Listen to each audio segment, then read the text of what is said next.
Sure. So Stu, Yes. welcome back to the show. We got some cool stuff to talk about today. We're going to be talking about your story inventory. You like how it kind of rhymes there? I do like that. I'm real curious about this one because um, I'm interested in what you consider that story inventory being, and how do we get it out of us? Well, yeah, Because we all have them. that's funny. There's a story behind why we're doing story inventory though. Right. Well, after We're, 2 weeks of vacation, we missed you, by the way, Jim. oh, So thanks. welcome back. Thank you. Um, what was this part of your?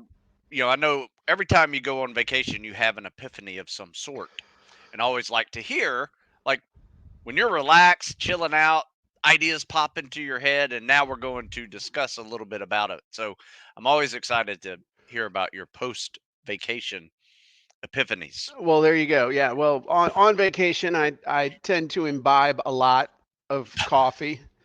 I was sitting at the Juan Valdez Cafe in Aruba, just outside the Alhambra Casino, where my Mm. wife was trying to be a professional gambler, and I realized that this is one of the things that we haven't really talked about. We've been talking a lot about stories, and I came out with my new book, The Story Selling Secret, and one of the chapters in The Story Selling Secret is about how to do a story inventory and why it's so important. But we haven't really done a training on it, so I thought it would be important for us to do this. And the reason why, the big idea, is stories sell. Okay, stories are, if you hook story offer. We're not even going to get into that because that's just baked into the whole pie.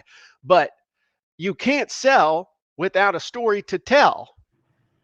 Now, think about that. You can't sell without a story to tell. And if I look at you right now and I say, "Okay, Stu Smith, tell me a story." Okay. What do you immediately think? "Stu, tell me a story." You want me to tell you a story right now? You can actually think of one, but I mean, I what got one ready to go if you want me to, like, spit it out for 5 minutes. but no, I really don't because it's probably not going to be relevant to Okay. the audience. It Do you see actually what I'm is. saying? It actually is. Oh, well, It's a hook crap. story, offer story. Okay. You're kind of jacking up my whole thing here, but I'm going to pivot. Okay. So we'll get to your story in just a second here, It's Stu. fine. It's fine. But for most people, if I look at you and say, just like when I was at a conference in Boulder, Colorado, when I was introduced to the idea of a one-page sales letter, and the speaker said, and you need to start with a story. And then he kept right on going. And I'm like, well, what the hell kind of story do I tell? And I ultimately ended up telling the story of how I was in the same position as the people I was selling to and how I'd sold a couple houses in 30 days. But when you just tell somebody you need to tell stories, the immediate thing that comes up is I don't know what to tell. So here's an alternative. I think I'm going to get you to tell your story. Okay. So I want you to think of a time when something cool happened.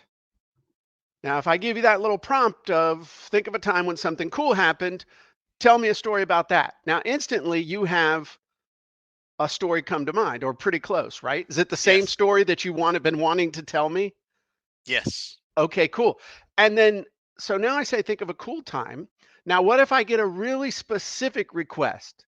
So, Stu, I want you to think of a time recently when you were honored or recognized for your work in a certain area. Can you tell Okay. me a story about that? Yes. Is that the story you want to tell? Yes. Do you have a prop? I do. Stu, tell your story. I want to hear all about it.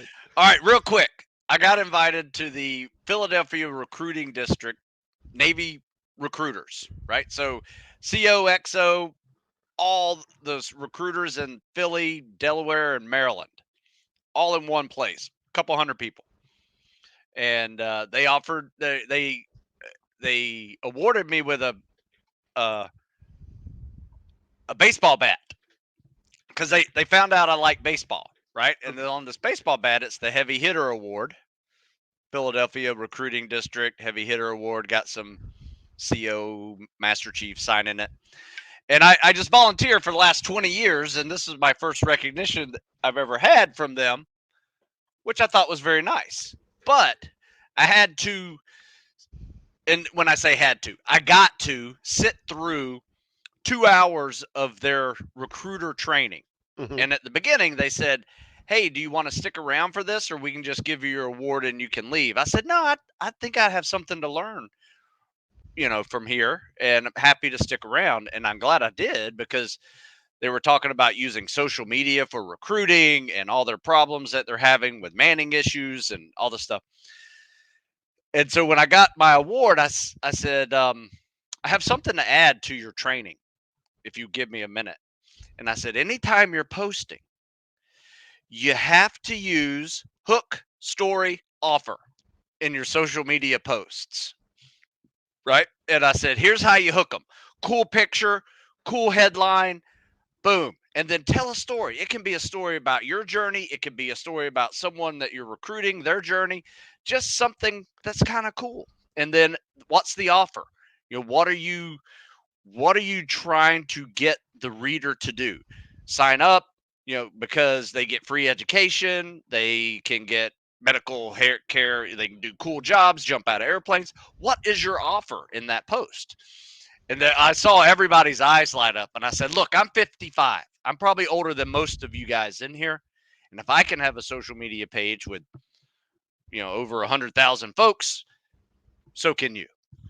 So that, Oh, that, that that's Jeremy, my did, that's, did that's my you cool take story. did you take the mic and go mouthpiece? Yeah, he's like, mwah. He walks off. Dude, that's awesome. That's a great story. No, it was really cool. And I'll tell you why that's a great story, because it shows that you think that everybody knows this stuff. You think that everybody understands the whole hook, story, offer and the importance of stories and how to tell a story. People don't know. They don't use them enough. And I And think intimidated by social media. Look, I have no followers. What am I supposed to do with no followers? start telling stories, man. Start telling stories. Start Get it telling out there. start telling stories. So, Stu, Yes. do you remember the time you came to visit me at my house? Yes. Do you remember the time that we took Johnny and Eli to school in the Rolls Royce? Oh yeah, that was fun. What did the boys who were sitting in the back seat, what did they ask me to do besides take them to Chick-fil-A? They wanted you to tell them a story about Elmo in Elmo's voice. That's right. So you have to do Elmo's voice when you tell this story. So Which, by the way, I was fully engaged. So fun. It was you- hilarious. this is like 10 years ago. Yeah. This is 10 years ago. And I was just, yeah, I think the kids wanted you to tell them the story. No, Stu's like, dude, they wanted a story and they wanted it in Elmo's voice. And you have to tell the story in Elmo's voice. Now, I want you to think about this. We got a 55-year-old former Navy SEAL that wants to hear an Elmo voice story. I'll let you know. Now, here's the trick, though. Those little rats would get in the car, get in the truck all the time. And the first thing they'd say is, Grandpa, tell us a story. Story, story, story, story. They made Bart Simpson look like a Catholic school superstar. Okay, so I got to tell a story. It's got to be a different story. So I figured out a trick. And there's tricks to all this. I used their story inventory, meaning I made them tell me what they wanted in the story. So they gave me all the elements, and then I made the story from the elements that they wanted. That's how I was able to constantly be able to tell stories, because I assembled the ingredients. So Elmo has a machine gun, and he likes to drive a school bus. And he drives down the road with a school bus firing off a machine gun. It's amazing. And the kids are just freaking gone. Okay. So, but you remember that. You don't remember any of the business stuff that we talked about. I don't. I don't remember. I remember that we worked out. I don't Yep. remember what the workout was, but you remember driving to Chick-fil-A and me telling a story to the boys in the Elmo voice. Yes. So, another example, thinking about, a story. A story isn't necessarily, a story of, hey, once upon a time, but a story is information in organized form. So my wife is an amazing cook. And so amazing that at one point I was up to almost 260 pounds because she thought I looked too skinny when we met and I weighed 145 pounds. Now, she's been helping me eat well for over 30 years. And my favorite question is, hey, Terry, what's for dinner? In fact, she's thinks something's wrong if I don't ask her that by lunchtime, you know? And so her answer when I ask her that, the story is always one of three things. You should think about this, okay? So her first answer is reservations. Hey, what's for dinner? Reservations. I said, can we go to the Mexican? Then I start negotiating. Can we go to the Mexican restaurant? Oh, okay, fine. Second thing she says is, I have to see what's in the freezer. I got to see what's in the freezer. I don't know. I got to see what I got in the freezer, what's in the pantry. And then she's going to pick from our existing inventory. Think about that. Going to make dinner. Not sure. Let me look at the existing inventory and I'll figure out what I'm going to make. Or she'll say something like, I found this recipe on the internet, or I think I'm going to make blank, white bean chili or something. And I have to see if I have what I need. In other words, she's going to make a specific thing, so she needs to go in and check the inventory. It's all about the inventory of the food. In this case, if you're going to cook up dinner, dinner's just a story in food. But that's the key, is she takes inventory, and it's the same thing with a story. The key to being able to tell a story is to have an inventory of stories to tell. The key to being able to tell a story is to have an inventory of stories to tell. That's the big thing. If you ain't got an inventory, you can't tell a story. You can't tell one off the cuff. You can't tell one in a video sales letter. You can't tell one on a Facebook Live. You got to have an inventory. And we're going to talk about how to make one, how to have one, and how to maintain one. All right. But you might be asking, well, why, Jim? I can hear the voice. Well, why, Jim? Why should I do this? Sorry, I had to do my Elmo thing. Why should I create a story inventory? Now, a mentor of mine who's highly paid, and I paid a lot of money too, when he first started out on the speaking circuit and he was struggling, and he asked a super successful speaker, he said, do I have to be funny? And the very successful speaker looked at him and said, no, unless you want to get paid. And so the moral of that was, if you want to get paid to speak, you better be funny, because that makes you memorable. You might ask, do I have to tell stories? And my response would be, only if you want to make sales. If you want to make sales, you better be able to tell stories. And if you want to be able to tell stories, you got to have an inventory of stories to tell. Now, I can hear some of you, well, Jim, how many stories do I need? Do I need 1,000? Do I need 100? No, you need one good one to start, okay? You need to figure out and be able to tell one good one. And there's really two levels of stories that you need to be able to have. Those are core stories, and then the other ones are add spice stories. Okay, adding spice. I must be hungry because I keep going along with the cooking metaphor. But here's the thing, with the core stories, you only need a few. So I've got several core stories. One, the story that I tell, going bankrupt, living in a trailer park. That whole thing of, I can tie that to making bad business decisions. I can tie that to anything I want to, because it's my story.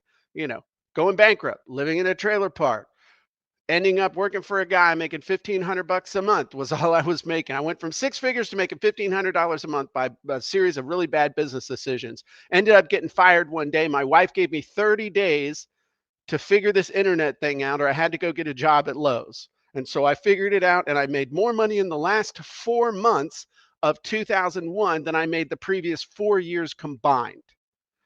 That's one of my core stories. Another core story that I tell, converting my 40-page website to a 1-page website and having my sales go up 250% overnight.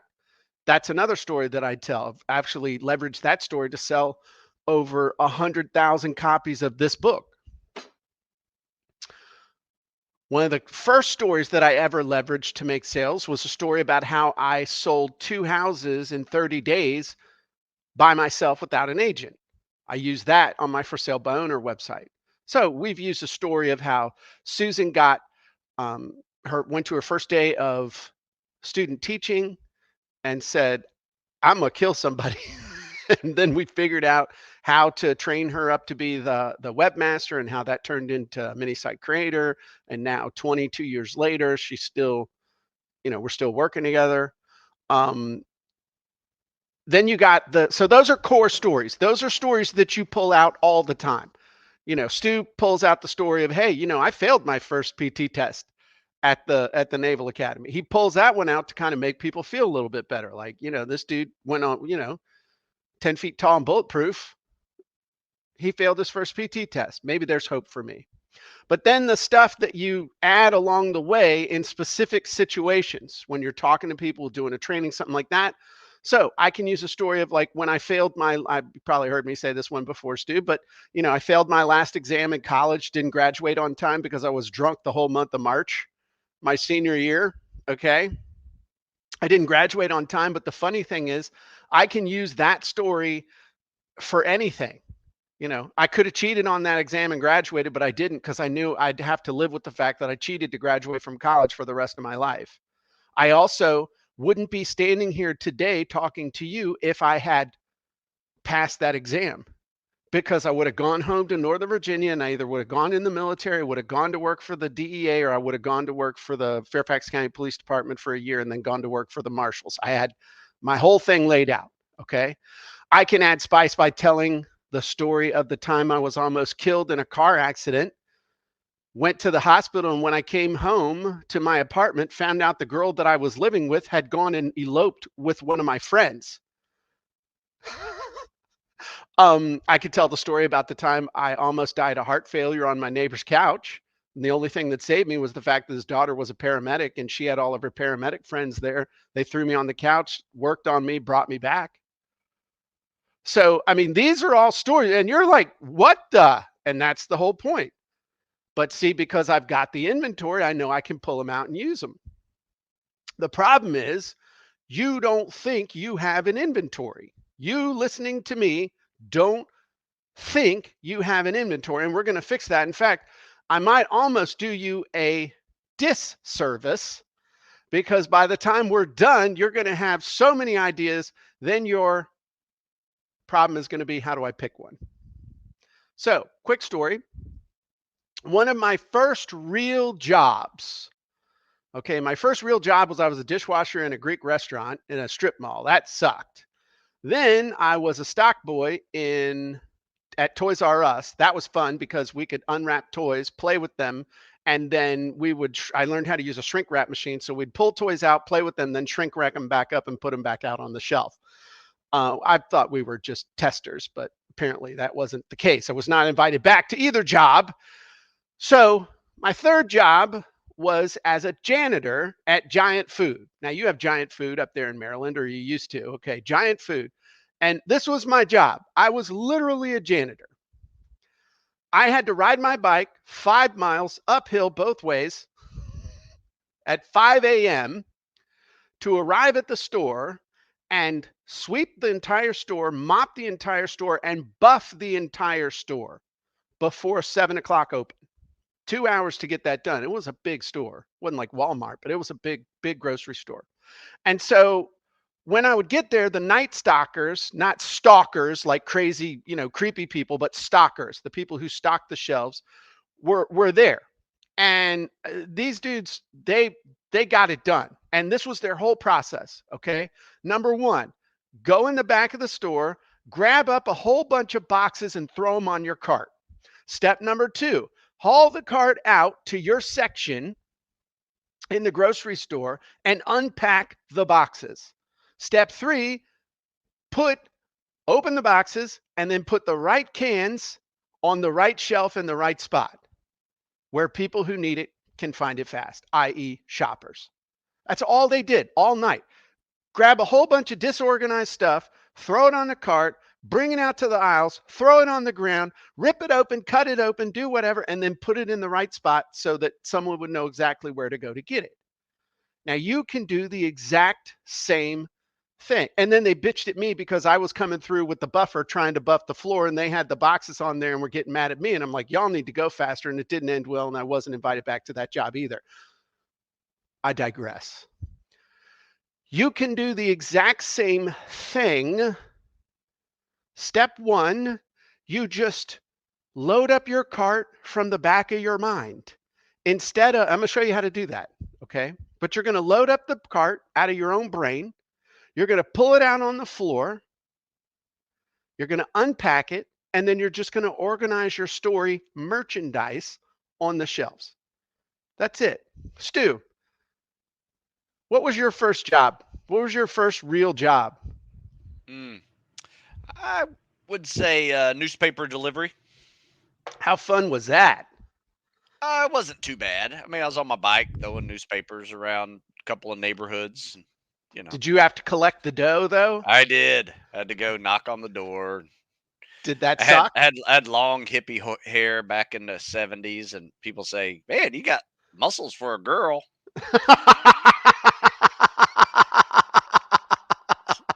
So that's part of my story. And why I got a haircut. Okay. All right. Nice. Did you learn anything from that job? Get paid for working out? Yeah, I mean, it was fun. I mean, it was, I got a, I was able to earn a trophy. Oh, wow. Okay. Yeah. And, the publisher, the newspaper, gave out trophies to the ones who could bring in the most, subscriptions every month. And they handed out trophies. And that was my goal, get one of those trophies. Did you get one? I did. Nice. My first month there, I did. There you go. And then you're like, oh, I can't spend And I a was like, trophy. I'm not too worried about more trophies. I just wanted one. I want cash. So step one, Stu, is you're going to load up your cart with idea joggers. Okay. This is how you load it up. Because if I tell you, just like at the beginning when we were talking, I'm like, tell me a story. You're like, well, I already had one loaded. Okay, well, you had one loaded in the gun, and you didn't even know I was going to ask you about that. But you were excited, and it's exciting to be recognized. Well, the hook story offer, prompted it. So yes, I didn't. Yeah. But the hook story offer part, you were excited. Yes. It was neat. It was really cool. It wasn't just another rubber chicken lunch where they brought you up, you said 30 seconds worth of stuff, and you're like, why in the hell did I sit in Beltway traffic for the last 2 hours to eat a rubber chicken and have people give me something that I guess I'll put on the back of my wall? That's not that exciting. It's not. Yeah. Now, you can make a story of how it sucks and, all the time I've done rubber chickens and all that other stuff. But the point is, this was exciting. And your emotional idea joggers fall into several categories. The first one is anything that's super emotional. And by the way, those of you who are watching this, whether live or on the replay, this is the part where you start taking notes. This is the part where it stops being the Jim and Stu show, and it's just, this is where the education is taking place instead of the Elmo voice. So emotional stuff, anything emotional, any type of an event. So you were at an event, okay? Any type of an experience. One of the reasons why you talk about going through buds is because it's quite the experience. And it's an experience that others are trying to have and get through. Another good one, family. Anything to do with family, man. Good, bad, or indifferent. And then people. So let's talk about each one of these individually, okay? Any type of emotional stuff, what we're looking for is extremes. Not it kind of sucked or, it was kind of okay. No. It sucked. Stu hadn't slept in 4 days. He was shivering. Guys were peeing on him to help him warm up. Too far, sorry. Somebody else's story. Saw that on YouTube. My bad. But those kinds of stories of extreme emotional stress, duress, that kind of stuff, that's the kind of stuff that resonates. It's also helps you put it into a bucket in your inventory so you can pull it out later. True. Okay. Emotional highs. I remember the day I became a cash millionaire. I remember the day I became a cash millionaire. Three things happened. Okay. My wife gave me my first Rolex. I got the new Call of Duty game, and we went out to eat at the Mexican restaurant. Those were three things that happened. Didn't go buy a Porsche, didn't buy a Rolls Royce. I got a Rolex, I got a watch, a video game, and dinner out. Events, okay? Well, to finish up on the emotional stuff, it's anything from ecstasy to catastrophe. That's what you're looking for. All right? Events, stuff like, births and deaths. I remember the instant my grandson Johnny was born. I saw him within 15 minutes when he popped out the chute. First thing I thought about when I looked at his eyes was, dear God in heaven, she's whelped an alien. All you saw was black in his eyes, nothing else. So graduation, flunking a test, awards, convictions. I could tell the story about the time I was wrongfully convicted of assault and took a year to fight my way out of it. Not a good metaphor. To clear my name, and I finally did. But that's a hell of a story that I never really share all that much. But for a while there, I was, I couldn't have gotten into the military or the police or anything like that. How about windfalls or bankruptcy? Nobody wants to hear about stuff that's, it was okay, it was kind of fun. Yeah, we went to the beach and it was okay. Oh my God, you won't believe we went to the beach and a great white shark grabbed somebody. And everybody's like, really? Well, no, but it was in a movie I saw. Okay, experiences. This would be stuff like trips. People want to know. In fact, when people know you've gone on a trip, they want you to tell them a story, a good story when you come back, not show them crappy video. You remember that one buddy that had the home movies that were just perfect to snooze by, or worse back in the 70s, Stu? Remember the one neighbor that had the cha-chink, cha-chink, cha-chink, the slide show thing, and it had like that 50 wheel on it, man? And he thought he was cool with that remote. It's like cha-chink. This is when we saw Montezuma's pyramid. Margie, didn't you get bitten by a lizard? Just keep going. They're not really interested, Fred. Not that kind of story. Okay. But an experience, I can tell the story of the time I paid 42 cents a minute on my cell phone to get fired from my job. That sucked. Okay. Anything to do with health or injury or attack. I could tell the story when I mouthed off to the wrong guy and took 30 stitches to close up my face. That's when I learned not to tell a certain type of joke in social situations. Okay.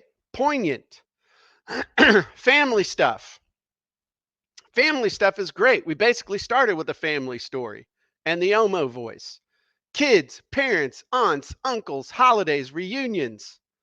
It is all rich territory for stories that you can use to amuse, entertain, connect, and ultimately make all kinds of cool sales because you're making connections with people. And then people is basically anybody who's not family. So you got family, and then you got everybody else. And people usually comes down to significant encounters or accidental encounters. You think about the ones that, just people you pass in the grocery store is not a big deal, but literally or figuratively bumping into somebody. I tell the story of what launched all this stuff was me running into a fraternity brother that I didn't particularly like when we were in school. And I, for whatever reason, was talking to him. He mentioned his father, and he had bought a web server for his advertising agency. I said, do you think I could sell my book on the internet? Now, this is someone who was totally unqualified in any way to answer that question for me. But he, of course, said, "Oh, yeah, I bet you could." So I started paying him $150 a month in 1997 for web hosting. I wasn't the brightest kid, and figured out over 4 years how to sell my book. But if I hadn't talked to him, I wouldn't be here right now talking to you. So then you're like, okay, Jim, this kind of makes sense. I got these joggers. Now, am I supposed to, I don't know, am I supposed to like write the whole story out? No, you don't have, just think about the grocery store stock. You don't have to know what's in that 12-ounce can of tomatoes. All you have to know is there's a can of tomatoes there when you need it. Why? Because it's a can and it's got a picture of tomatoes on it. And if you're super literal, it says tomatoes on it. Now, it might say tomato paste, it might say stewed tomatoes, it might say tomato puree, but it's tomato something. Okay, so it goes in the tomato section, and you know it's there when you're ready for it. So all you got to do is be like my Uncle Tommy.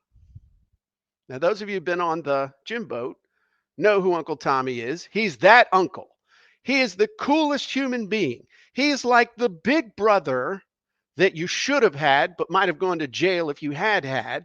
And he's always got a cool story, a cool joke, and lets you do neat things like when you're 17 years old, he took you to fire your first pistol and do all kinds of neat stuff.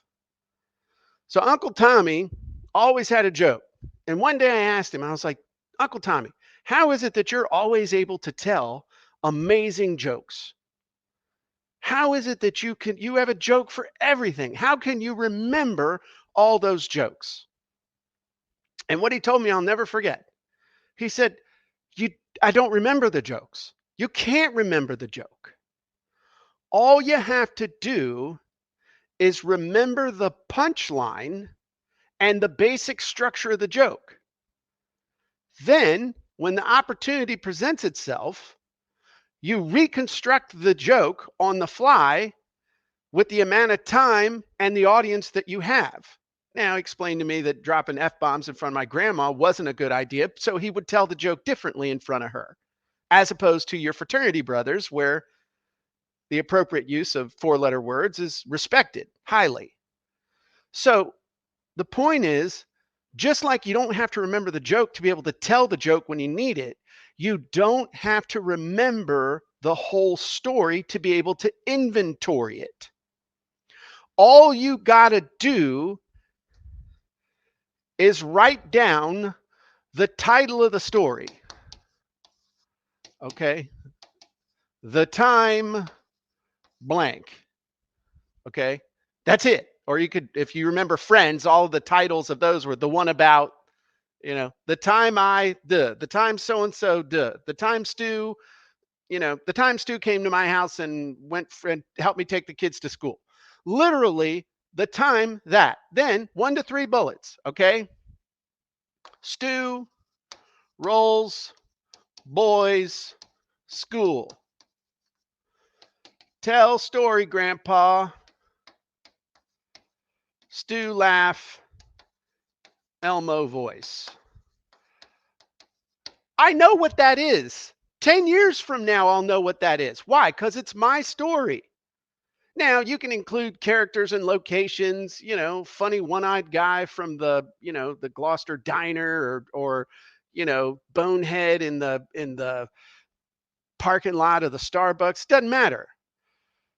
But all you got to do is just capture enough of it that you're like, okay, got it, locked in. I can tell that story. Why? Because you actually lived the story. That's the beauty of this, is all you're doing is punching buttons to stuff that's already programmed in your brain. But you're learning how to recognize it and how to use it. But again, if you don't have a story to tell, you can't tell a story.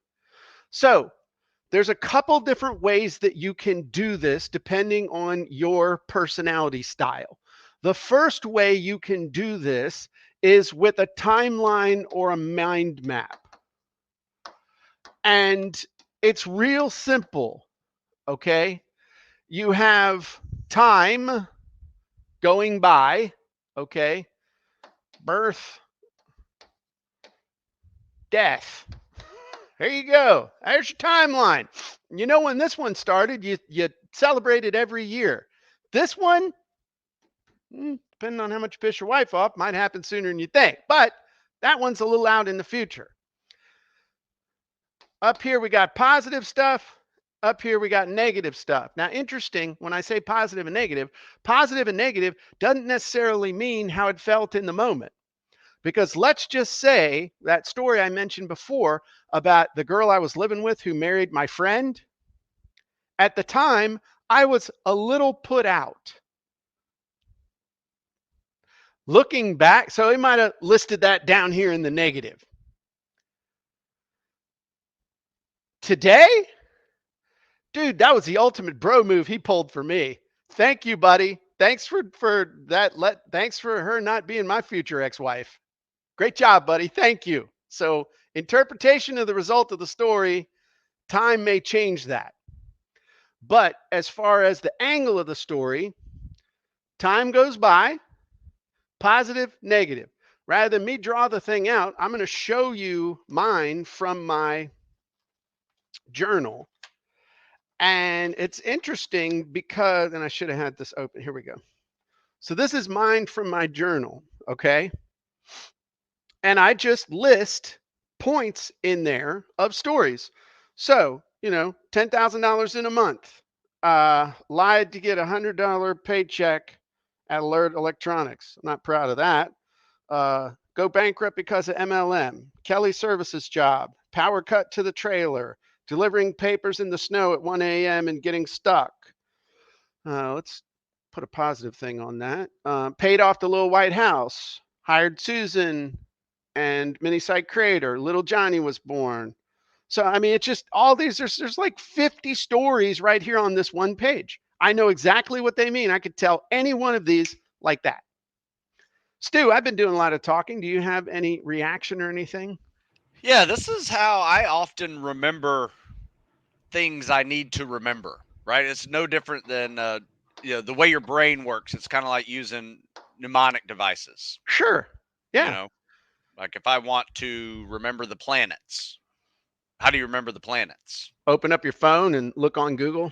Many very energetic men jump swiftly over Pluto. Yeah. Okay. I think. Yeah. I just, this helps me to visualize. So if you're a visual person, I love the timeline and the mind map. Jumps under. Sorry, not over. Okay. You miss Uranus if you say over.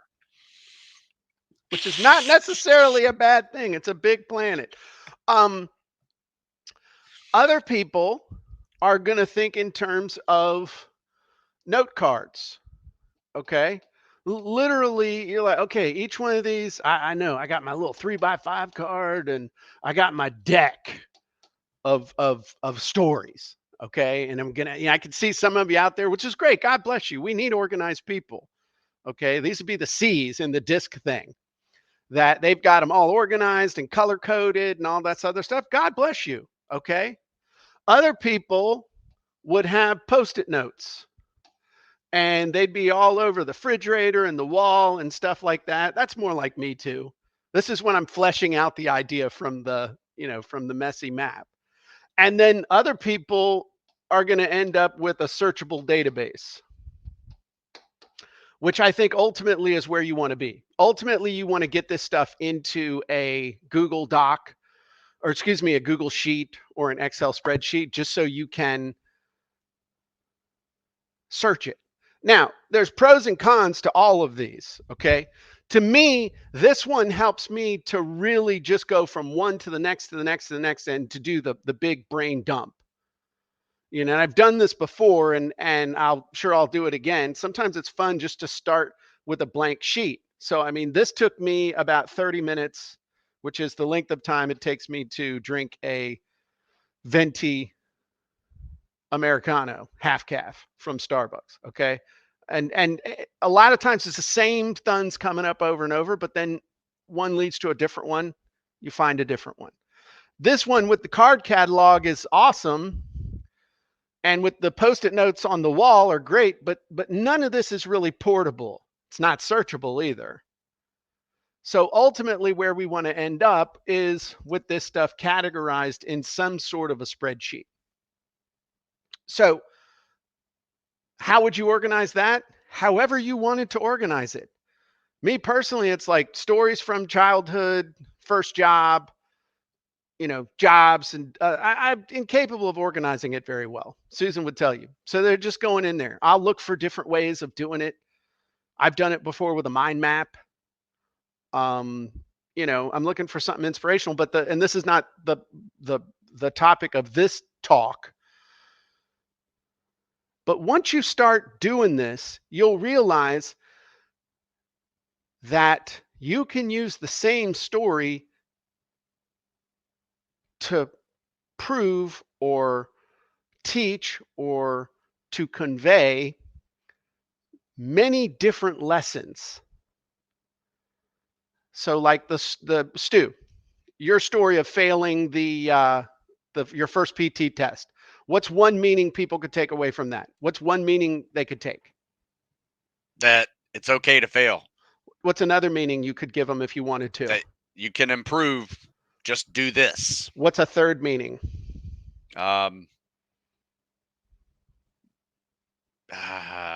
Preparation. That was the thing. You gotta. That's your whole thing. Practice for the test. You practice for the test. Yes. That's why you didn't. I'm telling your story. That's why you didn't pass. Was because you didn't prepare for that test.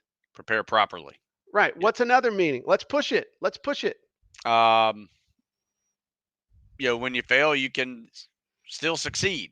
Failing is not failing. It's learning. You learn from it.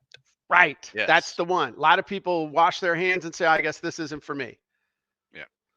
Okay. So 4 different meanings from the same story. So that's why, you don't want to judge whether a story is good or bad. You don't want to judge whether this is kind of a crappy story. No, what we're looking for are those extremes of emotion, extremes of experience, extremes of encounters. That's what we're looking for. And then we can use the story however we want to use it. And since it's our story, we can use it however we want. And it's a true story. That's the thing. It's a true story, but that doesn't mean you can't have different meanings from it and pull different meanings from it. Look at politicians. They tell false stories and pull whatever meaning they want from them. We're telling true stories and helping people. Yeah, and it's our own history. There's a lot of neat ways. You're a history major. I bet you have come up with countless ways to remember historical events, over the years. And it's your history. So you can use little places in history to bring back that story when you need it. Like for me, that happened in the 80s. That's Ronald Reagan. What else happened under Ronald Reagan? And I can think about all of the different, historical issues of the time and tie it all in there. Right. And that timeline, that experience, you and I bonded over Rocky movies. I tell a story of Rocky 2. My parents broke me out of the hospital where I was having, I don't remember what number of operation for a form of cancer that I had. My parents got all my freaking tubes sticking out of me and stuff. They bundled me up, sneak me out of the hospital, take me to see Rocky 2. I get emotional about this, and I might right this minute, but that final fight scene when Rocky wins, I was envisioning my body fighting against the cancer stuff. Yeah. I mean, that was really a poignant moment for me. Huge. It's a story out of nowhere, but it's like, oh, you like Rocky? I like Rocky. I'll tell you the story. Okay. So you should write Sylvester Stallone your story. He wouldn't care. Sure he would. That's a story I'm telling. He actually looks like it'd be kind of cool to hang out with. Yeah. And my buddy Stu loves Rocky too. And if we actually meet, could he come too? You'd drive down here to meet him, wouldn't you? Oh yeah. Yeah, I know you would. I like Rocky 3. Where he beats the Russian. Yeah, that was a good one. It's even better. That was Rocky 4. Yeah, Rocky 4. Rocky 3 was Mr. T. Mr. T. I pity the fool. That was a good one too. We digress. Yes, sorry. Now it's your turn. All right, here's what I want you to do. It's real simple. Remember I said at the very beginning, one story can change everything. So this is what I want you to do. I want you to take out a piece of paper. You don't have to do this, Stu, but lead by I'm doing example is it. always good. I'm doing it. Write down the name or a title of a story and a couple of bullets. That time that time the kids blank, the time the dog did this. Any story, doesn't matter. It's good, bad, whatever. 2 bullet points. Title of the story, bullet points. The time I went to a rescue farm in Aruba, met a camel and a rescue donkey named Candy. I actually rescued an iguana from drowning, Stu. I didn't tell you that. Oh, Dude, I rescued an iguana from drowning. they're all over the place down there. He had fallen into a thing with a bunch of fish. I think he was trying to get him a fish, but they had it so that the lip went over the top Oh. and there was no way for him to get out. And so he was just kind of like, eh. So I ran and found a broom, stuck the broom under him and lifted him out and set him on the side on a warm rock. And about 20 minutes later, his body temperature had come up enough that he could scamper away. He didn't even bother to say thank you, though. But That's like them. I knew he was grateful. Yeah. Here's the Iguanas thing. can swim pretty well. They can, but after a while, you know, they don't have gills. They got to be able to get out. Yeah. Here's the thing. If you took that piece of paper and you wrote title of a story, a couple bullet points, you have officially started your story inventory. And at this point, you just want to have fun. So your action for right now is literally just to jot down a story idea for one or two of the following things. All right. If you want to. Okay. Just choose one. So look at this. We're going to do another one. You're going to have a second entry in your story inventory. Okay. Your first real date. What happened? Ooh, interesting. Stu's like, I didn't go all that great. Mine sucked. Okay. The day you got married, day you got divorced, a negative health event for you or a loved one, the time your phone rang in the middle of the night, a ride in an ambulance, the time you looked at your bank balance and felt blank. Okay. Notice that a lot of those were negative or could be interpreted as negative. There's a reason for that. People are much more attracted by the negative as a hook than they are the positive. No one wants to hear, really, maybe they sort of do, but then they get jealous and judgmental. How you made your first $1 million. They'll all tune in to hear the story of how you got swindled out of $50,000 by a phishing attack. So unfortunately, in the world we live in, that hook, a lot of times the better hooks are going to be the negative ones. How to keep from getting ripped off. You know, the story of how I narrowly avoided getting scammed for $50,000 by my own bank. That's a good one. So just remember that. And the other cool thing, copyandcontent.ai didn't talk about any AI or anything, but the checklist genie is a source of almost unlimited idea joggers. And I would encourage you to go play with that. So let's wind this up. Number one, your story inventory can become your most valuable sales and relationship tool because you can whip it out on a Facebook Live. You can pull it out on a webinar. You can display it in a sales letter. You can use it one-on-one with somebody. Literally having that inventory well organized, well oiled, you're able to pull it out and use it anywhere. Interestingly enough, and not going to get all metaphysical, but unlike the inventory in your cupboard or the inventory in your garage, when you use something, it disappears. But with your story inventory, as you use stuff, it's only going to get more valuable, because the better you get at telling the stories in your inventory, the more effective they're going to be. So by using the inventory, you don't diminish your stock, but you literally build your stock up and make it more valuable. Think about that one, Stu. And then the last thing is, remember, I told you this at the beginning, you can't sell without a story to tell. So Stu, do you have any questions, or do you see any questions we need to hit? Or Susan, do we have any questions we need to hit to round this out in a minute or two, or do you think that's it? I think that's pretty good. Do you want to hear a funny story?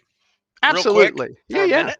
Yeah. So one of the things that you prompted that I wrote down, my story, is about my first manual labor job, which I worked watermelon fields. Oh, dang. Bunch of guys on the high school football team all had this one contractor that contracted us to load up all these watermelons, put them in the back of a semi truck. You know, we got $50 a day, which, you know, took about 12 hours to do. But back then in the 80s, that was $4 an hour, $4.25 an hour. Yeah. Okay. At the end of the day, and we got a good workout. Was it cash? It was cash. Then that was okay. Then that's like $6 an hour. It was king. But anyway, I was at a party recently, and I hear this guy talking about working with watermelons, but he was on the other side of it in Chicago, unloading trucks full of watermelons. Oh, wow. That goes to the grocery store, right? And so I didn't know this guy. We had mutual friends. And so I was like, let me tell you my story. And so we just hit it off back and forth. And, you know, now we share each other's watermelon story every time we see each other. And our wives say, oh, my God, not the watermelon story again. You know, so it's, yeah, it's pretty funny. That's cool. What made it even cooler is if he was unloading the watermelons that you loaded up. Never know. That's where we get into artistic license, where you say, and I'm pretty sure, I can't prove it, but I'm pretty sure he was unloading the watermelons or ones just like them that we had been loading up in the fields. Now that's totally true, because they were ones just like the ones you were loading up. So that's where you can, it's your story. Yeah. Florida summers. Woo! That's awesome. All right, everybody. Now, real quick, you enjoyed your story inventory lesson. This is a full-on training, folks. Now that you know how to do your story inventory, you need to learn how to tell an amazing story. Well, guess what? Inside of copyandcontent.ai, this very day, we are going to do two things. One, in the next 8 minutes, we're going to be doing a genie hacking, where we're going to be showing people the difference between the story genies and the story wizards, and how they can create even more amazing stories. And then this afternoon at 1 o'clock, we're going to be doing the My Story Sprint, where in 2 hours, I'm going to walk you through telling an Epiphany Bridge story, hero's journey story, an awakening story, whatever you want to call it. They call it about a dozen different things, but I'm going to teach you exactly how to tell that story, the best sales story there is. Then I'm going to walk you step by step by step in real time through using the My Story Genie. You're going to do it, and you're going to leave the sprint with your story done, all of it in under 2 hours. That's the opportunity you have. So those of you who are already members of copyandcontent.ai, go take a potty break, as long as you're an elite member or a mastermind level member. You'll be able to go to Genie Hacking here in a couple minutes. If you're not a member, it's not too late to join. Head on over to copyandcontent.ai, join, and you'll be able to hop on the Genie Hacking, as long as you're quick. If you jerk around, you'll have to watch the replay, but you definitely can go sign up and be on the sprint, the real-time sprint this afternoon at 1 o'clock. So Stu, you were a great helper on this. I know I didn't let you talk all that much, but you did a great job. That was good. I learned something. I had a lot of fun. Awesome. What kind of a notepad are you using? Does that have strawberries on it? Yeah, it's my grocery list that I found upstairs that we had too many sitting on the counter. So I was like, I'll just take it downstairs. There you go. I like it. All right. See you then. Everybody have a great day. Talk to you soon. Bye-bye, everybody.